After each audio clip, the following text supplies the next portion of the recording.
Tu prends enfant des gens, tu couches avec elle, tu lui promets le ciel. Et puis, 2 jours après, tu disparais. Et puis, ton cœur bat même pas. Te voilà encore avec une autre. Tu penses que toi, Ésaü, on le déteste, mais toi, non, toi, on t'aime. C'est ça, non? La plupart des chrétiens, quand ils parlent de l'enfer, on est tous unanimes que l'enfer, là, ça va être un endroit terrible. Hein? Là-bas, là, ça va chauffer. Hein? Non, là-bas, ça va être chaud. Les gens vont souffrir. Oh. Mais chaque fois qu'on dit les gens vont souffrir, on ne pense jamais à nous-mêmes. C'est toujours les gens. On dirait que c'est eux seuls, leur place en enfer. Et toi, tu n'iras pas là-bas. C'est ça? Ok. Regardez. Je crois que les gens, aujourd'hui, voient un Dieu amour, mais ils ne connaissent pas Dieu. Et Dieu m'a délivré avec un texte. Pasteur Yao Sandra, regarde ce texte. Dieu dit, j'ai aimé Jacob. Et puis j'ai haï Ésaü. Je lui dis, mais Seigneur, tu parles de quoi? Toi, Dieu, tu peux haïr un homme. Il me dit, oh, Ésaü là. Je n'ai pas dit j'étais fâché à lui. Il dit je le hais. Donc Dieu peut avoir de la haine pour un individu. Il dit j'ai aimé Jacob. Et puis en plus les amis, on connaît l'histoire des deux là. Jacob là, c'était pas lui le menteur. Jacob, c'est pas lui qui s'est comporté d'une façon bizarre. Mais les amis, non seulement cette déclaration est faite dans l'Ancien Testament, mais c'est également répété dans le Nouveau Testament que Dieu dit, lui, il a de la haine pour Ésaü. Mais Jacob, là, il l'a aimé. Et puis souvent, tu vois, nous les chrétiens de maintenant, moi je pose souvent la question, tu penses que si Dieu est arrivé à une dimension où il a eu de la haine pour Ésaü, tu penses qu'il ne peut pas te haïr aussi? Non, mais j'ai donné ma vie à Jésus, je suis chrétien. Frère, si Dieu a eu de la haine pour quelqu'un, il peut avoir de la haine pour toi aussi. Alors, réfléchissons bien. Ésaü qui dit qu'il n'aime pas là, Ésaü a fait quoi? Ésaü était l'aîné d'une famille. Les amis, le péché de Ésaü, c'est qu'il était l'aîné. Dieu lui a donné une position. Et puis à un moment donné, un jour il arrive. Son frère a faim. Oui, il a faim. Il demande la nourriture à son frère. Et son frère lui dit, mais donne-moi le droit d'aînesse. Et puis il dit, mais qu'est-ce que le droit d'aînesse s'il doit mourir? Il faut prendre le droit d'aînesse à terre et manger. Les amis, c'est pour ça là que Dieu dit, il le déteste.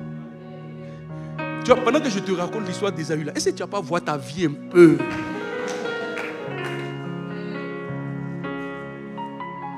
Parce que je crois que beaucoup d'entre nous, on a fait pire qu'Ésaü. Mais regarde comment tu changes de copine vite, vite.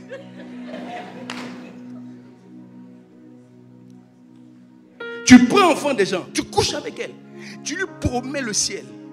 Et puis, 2 jours après, tu disparais. Et puis, ton cœur bat même pas. Te voilà encore avec une autre.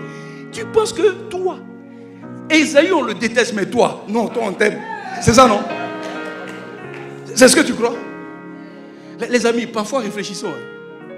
Dieu dit je hais Ésaü.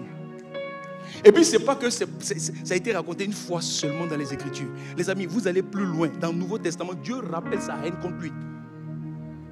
Mais pourquoi? C'est-à-dire qu'on dit à un moment donné, la vue s'est repentie. Mais on dit, mon ami, ça ne peut plus. Dieu a refusé même sa repentance. Mais pourquoi? Parce que Dieu lui avait donné quelque chose de naturel et il a banalisé. Les amis, combien d'entre nous, Dieu nous a donné l'onction?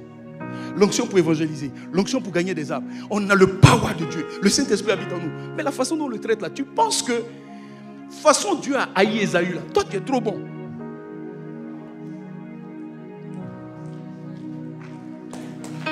Faut bien réfléchir.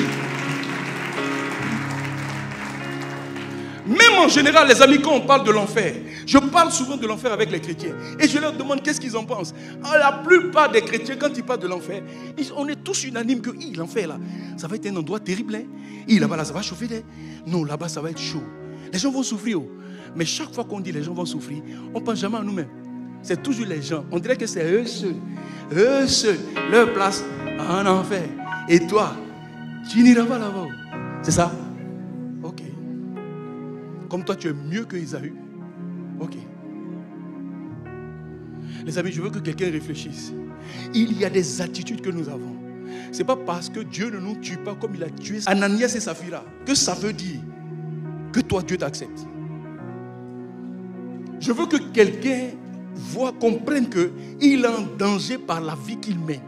Quand vous rencontrez Dieu, les amis, quand vous tombez amoureux de Dieu, quand vous donnez votre vie à Jésus et que vous le cherchez sincèrement, le premier visage que Dieu vous présente, c'est un Dieu qui est pur. Mais pas seulement qu'il est un Dieu pur, il te montre aussi très clairement qu'il n'accepte pas l'impureté. Il ne peut pas accepter l'impureté. C'est pourquoi le livre d'Ésaïe, chapitre 59, il dit non, non, la main de l'Éternel n'est pas très courte pour exaucer, ni ses oreilles trop dures pour entendre. Mais ce sont nos crimes, ce sont nos péchés qui font quoi? Qui créent une séparation entre nous et puis Dieu. Comment tu vois Dieu? On t'a présenté le Dieu bonbon, on dirait bonbon sucré. Les amis, Dieu là, il tue. Les amis, Dieu tue. Non mais pasteur, moi-même j'ai essayé d'arrêter le péché là, mais je ne sais pas comment faire. Tu es un plaisantin. Une année, j'étais à collège, quand la masturbation me fatiguait, j'étais même responsable. Puis la masturbation allait me tuer. Un jour, pasteur Mohamed prêchait et puis il dit, tu dis que tu ne peux pas arrêter le péché là. Mais si un ange apparaît dans ta chambre avec une grosse épée, quand un ange fait 2 mètres et quelques, et puis il dit petit, tu reprends ça encore et te tue. Est-ce que tu sais que tu as pu reprendre? Est-ce que tu sais que la force va te quitter même de te masturber encore? Ça veut dire que tu n'arrêtes pas parce que tu joues la comédie. Ça veut dire que tu n'es pas sérieux. Les amis, pourquoi la maison de Dieu doit être une maison saine? Parce que le propriétaire est saint.